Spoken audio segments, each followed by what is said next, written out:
everyone. Welcome back again to my YouTube channel. Thank you very much for your love and support. As always, I remain loyal. So there's the first day you're coming across this channel for the first time. This is Agatha Progress channel, and I come across your way every blessed day. In this channel, as you can see, we bring the latest and we bring the happening all over the globe. And in this channel also, we react to all videos. Yes, all videos. And I do hope you join the family. Right now, this video you are about to watch, I don't know what you felt about this video, but I hope you do pick some sense from this video. All right, let's dive into the news in details. Oh, Çóròwn.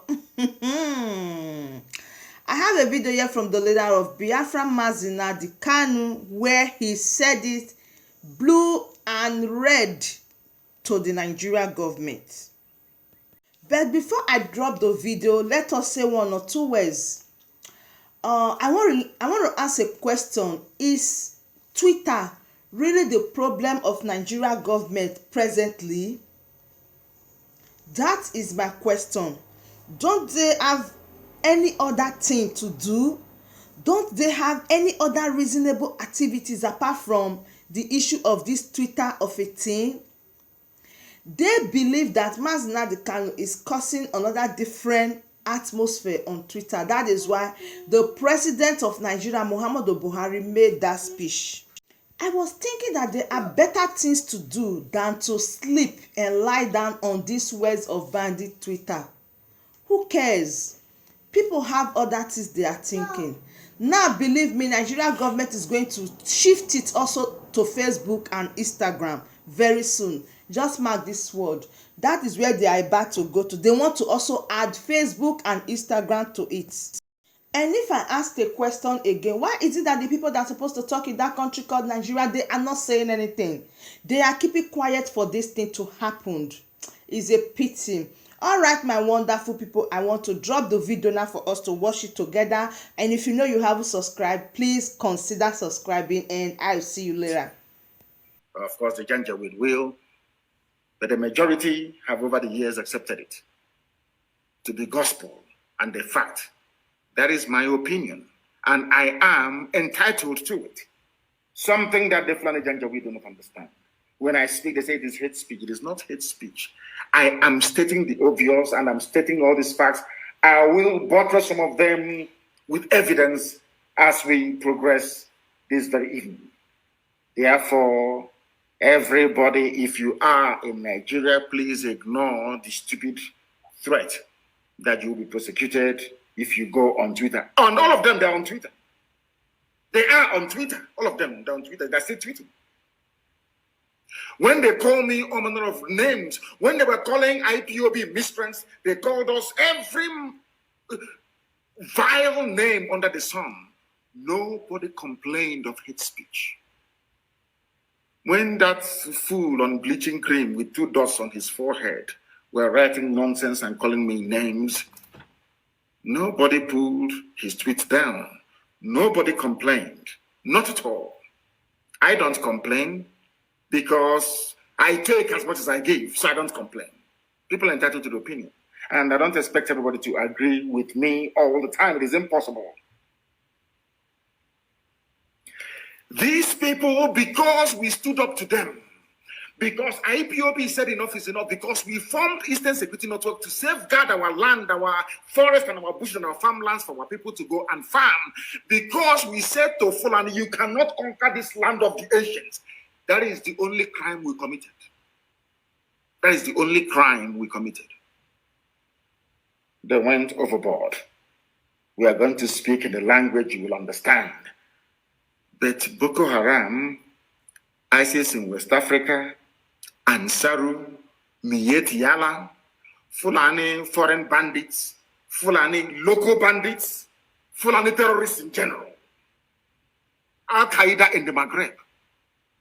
These are all terror franchise run by Fulani people in Nigeria. That is a fact. It is not hate speech. It is a fact. These people in Asorok never spoke the language that Boko Haram understood.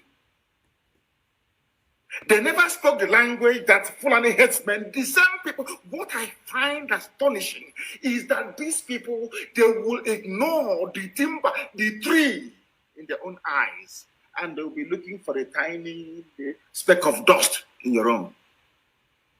I want to ask Fulani Janjaweed, have you dealt with Boko Haram in their own language? Did you go to the north massacring people, abducting people, killing them, basically committing genocide in broad daylight as you're doing right now in the east? The answer is no. Throughout the years of Fulani rampage through the Middle Belt, have you ever read the riot acts to them? The answer is no. But the whole world, what I find astonishing is the hypocrisy of man. BBC, Twitter, Facebook, all the rest of them, New York Post, everybody, Sky News. All of you are witnesses to this march of the Janjaweed across from the Sahel into the Middle Belt part of Nigeria, killing, slaughtering, and maiming people. All of you are aware. Nobody will ever say to Garba Shehu, why did you not read riot acts to Boko Haram, to Fulani, your fellow Mietiana, that you gave 100 billion to? Why didn't you read it to them? He read a riot act to IPOB. He read, can't you, the president has spoken. And when I say it, sometimes people take offense, but it is a fact of life that there is something fundamentally wrong with us. I've said this many times because I know that the owners of Twitter, they are listening to my broadcast this evening via that very platform. I want them to understand that I am also self-critical. We are our own worst enemies because of the way we reason, because of the way we think. And that is why Black people are at the bottom of the pile all over the world, wherever you go to, because of how we reason. The same person trying to address the issue of insecurity in the East in the language that will understand, failed to address his own people in the language they themselves will understand. Now, I believe that you're following what I'm saying. Please pay very close attention. When it comes to Biafrans, the Easterners, to Igbo people in particular, there is this great understanding, there is this unity of purpose that an Igbo man should be hated and killed if need be. It didn't start today. It started all the way back in 1945. And as most scholars and commentators have noted over the years, anywhere you go and you find hardworking people, people who are blessed by God, they attract envy. The only reason why those idiots like Garba Shehu will be mouthing all their rubbish and saying, "Oh, we are going to speak the language they understand," is because of their natural hatred for Biafran people. Is there anywhere in the world,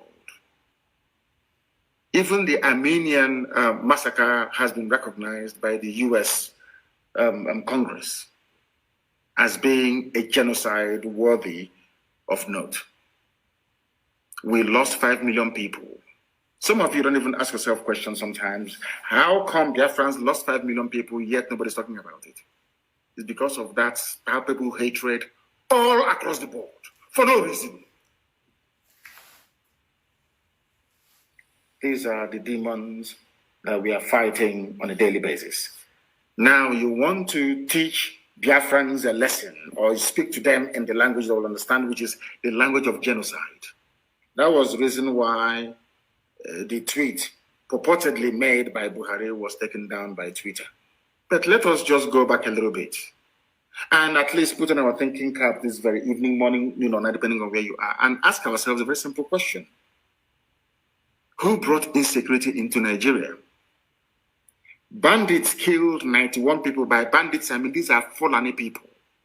Fulani terrorists killed 91 people in a place called Danko Wasagu, local government area of Kebbi State. And I want Twitter to listen very carefully to what I have to say. I want all the people listening all over the world to pay attention to what I have to say. The same people threatening to go and unleash genocide and mayhem in the East, in their own backyard, their own people, those referred to as legitimate stakeholders